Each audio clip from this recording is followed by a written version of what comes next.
अस्सलाम वालेकुम जी। जोकर आजम की आपने स्पीच सुन ली आज हाफिजाबाद में। बुनियादी तौर पे ये आज की जो तकरीर थी ये बिल्कुल इलेक्शन कैंपेन वाली तकरीर है। इसका मतलब कि ज़हनी तौर पे ज़ाहिर है उसको मालूम तो है कि जा रहा है। तो अब ये एक वही वाली बेस है और अजीब व गरीब मिसालें अमरीकी माशरे की तारीफ़ें कर रहा है कि वहाँ पे करप्शन वाले ख़ुदकुशी कर ले, मतलब करप्शन साबित हो जाए तो फ़लाँ शख्स ने ख़ुदकुशी कर ली थी, उसके बेटे ने ख़ुदकुशी कर ली थी, वो तलाक़ें हो गई थी और करप्शन ये हो जाए तो अमरीकी माशरे में उसे बर्दाश्त को नहीं करता। और यार पहले तय कर लो अमरीकी माशरे, वहाँ जमहूरियत है तो बुरी भली जैसे भी आप तनकीद करना चाहें, जमहूरियत है अमेरिका में। और अमरीकी जमहूरियत का जो इंतखाब है इस वक्त, वो अमेरिकन प्रेसिडेंट तुम्हें मुंह लगाने को तैयार नहीं है, कॉल करने को तैयार नहीं है। उस अमरीकी हुकूमत के बारे में तुम कह रहे हो कि वो तुम्हारे खिलाफ साजिश कर रही है, नो कॉन्फिडेंस लेके आ रही है। उस अमरीकी मुआशरे की तुम तारीफ कर रहे हो, हुकूमत कोई अलग चीज नहीं है।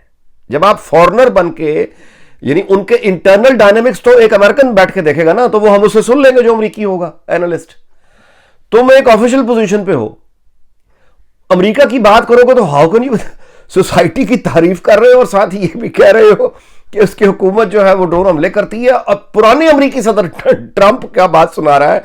और इसको ये भी आप मतलब है, इसको यानी इतनी अकल नहीं रही कि मैं ये जो अमेरिकी सदर की शो मार रहा हूं कि मैं उसके सामने गया और मैं पर्चियां लेके नहीं बैठा और मैं तो ऐसे बैठा, मैं वैसे बैठा।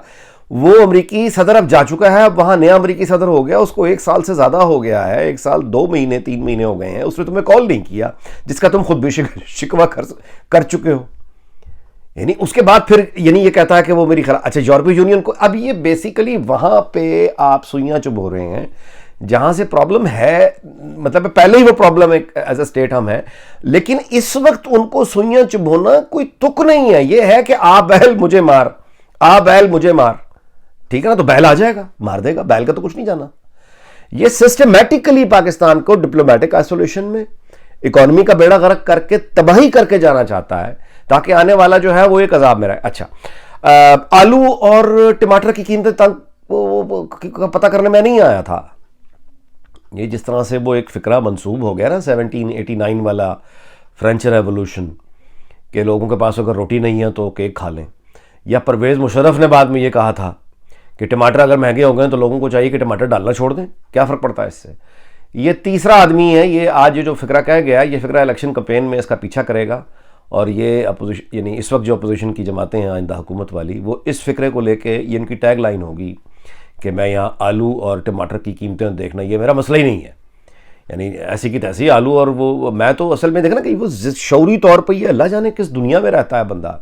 वो बाजू चढ़ा के और शलवार कमीज़ पहन के मैं गया था डोनाल्ड ट्रंप से मिलने के लिए, और मैंने यूरोपीय यूनियन से कहा कि तुम लोग हम अल्ताफ़ हुसैन को ड्रोन मारें और तुम, ये बेसिकली जाली खुद मुख्तारी, जाली एक आज़ादी और ये जाली। अच्छा, ये जाली जिस खुद मुख्तारी की बात कर रहा है, मैं उसे जाली क्यों कह रहा हूँ। आप 1 मिनट के लिए पाकिस्तान को ज़रा, मतलब मैं आपको किसी दूसरे मुल्क की मिसाल आप ले लीजिए। दुनिया में मुझे किसी एक ऐसे मुल्क का बताइए, मां सिवाय सुपर पावर, इसीलिए वो सुपर पावर होता है, लेकिन सुपर पावर भी इतना इस तरह से नहीं है कि वो जब जी चाहे सब कुछ कर दे, उसकी भी लिमिटेशंस है। दुनिया में जो ट्रूली जिस तरह की खुद मुख्तारी का ये ख्वाब दिखा रहा है ना, और मिसालें देता है, ये आप सल्लल्लाहु अलैहि वसल्लम की, अल्लाह माफ़ी दे कि हम ये सुन के गुनाहगार होते हैं बातें, यानी ये अपने साथ अल्लाह माफ़ करे किन किन लोगों को मिलाता है, और ये अभी तक फिर हैरत है बस। तो बेसिकली खुद मुख्तारी जिस चीज को ये ख्वाब दिखाता है, दुनिया में नेशन स्टेट उस तरह से कोई भी सॉवरन नहीं होती जिस तरह से ये कह रहा है। यानी इस तरह से कोई, यानी अभी रशिया ने अभी एक सॉवरेनिटी दिखाई है यूक्रेन के ऊपर, तो दुनिया मान रही है उसको। ये जिस जमाने की मिसाल दे रहा है कि खत लिखे थे और वो रोम को, और ये तो वो जमाना ही और था, सल्तनतों का जमाना था। वहां पे उस वक्त एक सल्तनत पर जब आप अटैक करते थे, हमला करते थे और कब्जा कर लिया करते थे, उस कब्जे को बाकी दुनिया जायज तस्लीम करती थी। सल्तनतों के दौर में सिर्फ अभी 100-125 साल पहले तक, भाई इंग्लैंड जो है ये हिंदुस्तान में क्या करने आया था?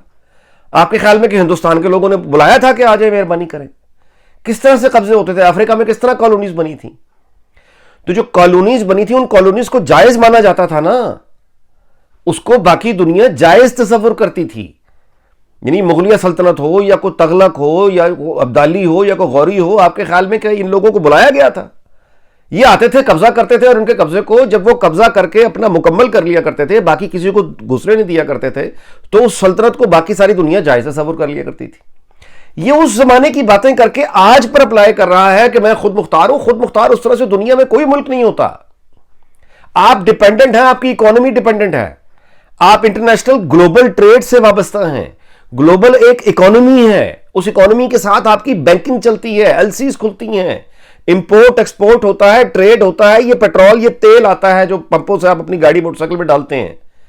कैसी खुद मुख्तारी, मतलब दुनिया ट्रेड पर चलती है मेरे भाई। आपने दुनिया से ट्रेड करनी है, उनको ये डिक्टेट नहीं करना जो ये मिसालें दे रहा है 1400 साल पहले की।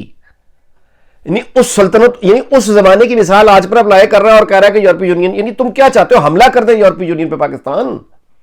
जब टाइम आता है अटैक करने का, टाइम आता तो तुम भाग जाते हो कि मैं भारत पे हमला कर दूं। 5 अगस्त को कश्मीर उन्होंने अपना स्टेटस उसका चेंज किया था, उस वक्त भाग जाता है कि नहीं नहीं हम तो हमला नहीं कर सकते, जंग नहीं कर सकते। और भारत में तुम जंग नहीं कर सकते, अमेरिका को तुम टड़ियां लगा रहे हो, यूरोपीय यूनियन को तुम टड़ियां लगा रहे हो। और कहता कि उन्होंने डिप्लोमेटिक जो है वो बिल्कुल एम्बेसडर्स ने गलत किया था और मैंने उनको बताया कि जी आप हम गुलाम हैं। भाई मेरे पैसा तुमने मांगा है या यूरोपीय यूनियन ने मांगा है? वो पाकिस्तान को ब्लैकलिस्ट कर दें। अमेरिकी कांग्रेस में बिल इस वक्त पेश हुआ है और ये इस तरह की तकरीरें करके उनका केस आसान बना रहा है। यानी जो Pakistan, anti Pakistan lobbies with in Washington, London, Paris, यानी इन कैपिटल्स में जो एंटी पाकिस्तान लॉबीज मौजूद हैं, बहुत स्ट्रांग हैं, उनका यह केस है कि पाकिस्तान को जब तक अगर आपने इसको मुकम्मल तौर पर आइसोलेशन ईरान और नॉर्थ कोरिया न बनाया, इसको सबक न सिखाया, तो यह बाज नहीं आई, पूरा सिस्टम तोड़ना पड़ेगा। यह एंटी पाकिस्तान लॉबी का आर्गुमेंट है। ये जो बिल वहां पे तैयार हुआ, आपके ख्याल में ये कोई वहां पे कोई इलेक्शन हो रहा है? उन्होंने कोई जज्बाती बात की है, बगैर होमवर्क के कर दी है? इसके पीछे कुछ लोग नहीं होंगे, एक लॉबी होगी ना। एक बिल ड्राफ्ट हुआ है, अमेरिकी कांग्रेस में, सेनेट में पेश हो गया है, मंजूर उसने होना है। वो मैं इस वीडियो पे आपको दिखा चुका हूं कि यानी Pakistan is a state sponsor of terrorism. जब ये हो गया, हम पहले भी ग्रे लिस्ट में है, व्हाइट लिस्ट में तो नहीं है। यूरोपीय यूनियन में यह हाल है। अमेरिकी कांग्रेस अगर इसको पास कर देगी, जो इसकी ख्वाहिश मुझे लग रही है, तो उसके बाद तो फिर यानी हासिल क्या होगा मुझे मेरी समझ से बाहर है।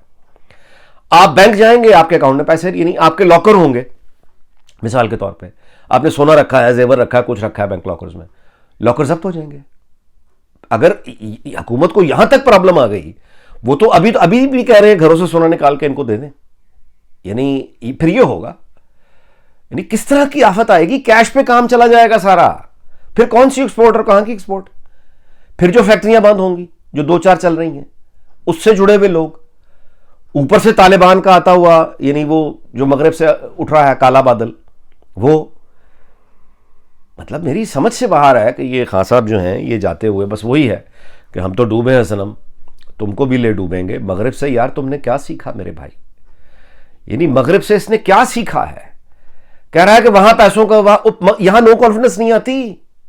पार्लिमानी तरीका है ये, इंतकाले इख्तदार तुमसे नहीं चल रहा। यानी तुमने मुल्क का बेड़ा गर्क कर दिया है, इख्तदार तुम्हें मिला, तुमने बेड़ा गर्क कर दिया है। पुरअमन इंतकाले इख्तदार कैसे हो? उसका तरीका आईन में लिखा है, जमहूरियत में होता है पुरअमन इंतकाले इख्तदार के आप नो कॉन्फिडेंस करते हैं और असम्बली पुरअमन तरीके से इख्तदार मुंतकिल हो जाता है। यह पुरअमन इंतकाले इख्तदार का तरीका है जो अपोजिशन कह रही है।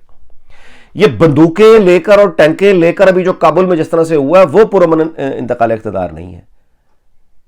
तो पुरअमन यानी जो है इंतकाल इख्तिदार, ट्रांसफर ऑफ पावर कैसे किया जाए, वो एक जमहूरी और आईनी तरीका है। अपोजिशन उस पर चल रही है। ये कह रहा है कि नहीं जी मगरिब में तो ये नहीं होता कि पैसे, तो पैसे सबूत लाओ ना। हुकूमत तुम्हारे पास है, एजेंसियां तुम्हारे पास है, मीडिया तुम्हारे पास है, लाओ सबूत। किसको खरीदा गया है? अपोजिशन ने किस मेंबर को पैसे दिए? बुनियादी बात यह है, अगर तो अपोजिशन पैसे दे रही है उन मेंबर्स को, तो उसका सबूत लेकर आओ ताकि पता चले कि तुम एक इफेक्टिव आदमी हो, यू मीन बिजनेस, तुम एक सीरियस आदमी हो और तुम्हें स्किल आती है, यानी तुम करप्शन को पकड़ सकते हो, सबूत के साथ दिखा सकते हो। अब इस इल्जाम को साबित करो, और अगर नहीं कर सकते तो तुम्हारी बात को सच्चा मान भी लिया जाए तो यह हकीकत तो ऑलरेडी स्टैब्लिश होगी ना कि तुम एक इनकॉम्पिटेंट आदमी हो। तुम चोरी का सबूत नहीं दे सकते, सिर्फ इल्जाम लगा सकते हो। तुम एक इनकॉम्पिटेंट आदमी हो। अगर यह बात, इस इल्जाम को अगर आप दुरुस्त मान लें तो भी ये इनकॉम्पिटेंट आदमी है जो सिर्फ इल्जाम लगा सकता है, सबूत नहीं दे सकता, हालांकि मुल्क की सारी एडमिनिस्ट्रेशन ये चला रहा है। दूसरी चीज ये कि झूठ बोल रहा है। जब झूठ बोल रहा है, झूठा इल्जाम लगा रहा है, तो झूठे इल्जाम लगाने वाले को इस्लामी शरीयत क्या कहती है, तस्बीह फेरते हुए कभी यह भी बता दो। अखलाक की जो मतलब है ऐसी की तैसी करनी थी, कभी तस्बीह फेरते हुए बताओ। और जब तबीयत सही हुई है, डंडा आया है, तो आज फिर नाम लिया ना फजलुर रहमान, लिया ना नाम।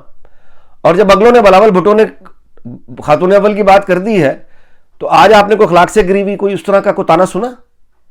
ये होते हैं लातों के भूत। जब इनको यहां से पकड़ा जाता है ना, उसके बाद इनके अखलाक भी ठीक हो जाते हैं और ये जरा थोड़ा सा नॉर्मल भी होते हैं। बहरहाल बहुत डेस्परेट किस्म की स्पीच थी, जाते हुए आदमी की कोशिश है। और ये मैं आपसे गुजारिश कर दूं कि इलेक्शन कमीशन वाला इसका फॉरेन फंडिंग जिस दिन साबित हो के सामने आ गया, और ये जब अपना मामला, जब ये अपना एक फितरी जो जो जो रास्ता है, ये वाला केस ये जब बंद होगा ना, जब ये ज़्यादा सुप्रीम कोर्ट चले जाएंगे, तो जब ये हो जाएगा इस्टेब्लिश कि फॉरेन फंडिंग है और फिर इंडियन फंडिंग है जिसको उसने छुपाया है, तो मैं आपसे गुजारिश करूं पीटीआई बैन होगी, यानी बतौर पॉलिटिकल पार्टी ये बैन हो जाएगी। मैं यानी एडमिनिस्ट्रेटिव बात कर रहा हूं, पॉलिटिकली जाहिर है कि कौन किसको बैन कर सका है, लेकिन जिस तरफ ये लेके जा रहा है, ये अपने लोगों का ही बुरा हाल कराएगा, पीटीआई वालों का अपना भी कराएगा, और ये अब हम सबको ही बेसिकली साथ लेके जाना चाहता है। तो अल्लाह ताला से दुआ हम करते हैं कि इसका मंसूबा नाकाम हो और अल्लाह ताला पाकिस्तान को इन मुश्किलात से हम बखैरियत और आफियत निकल जाएं। आपका बहुत बहुत शुक्रिया। अगले वीलॉग में मुलाकात होगी। अपना ख्याल रखिएगा। अल्लाह ताला पाकिस्तान को शाद और आबाद रखे। अल्लाह।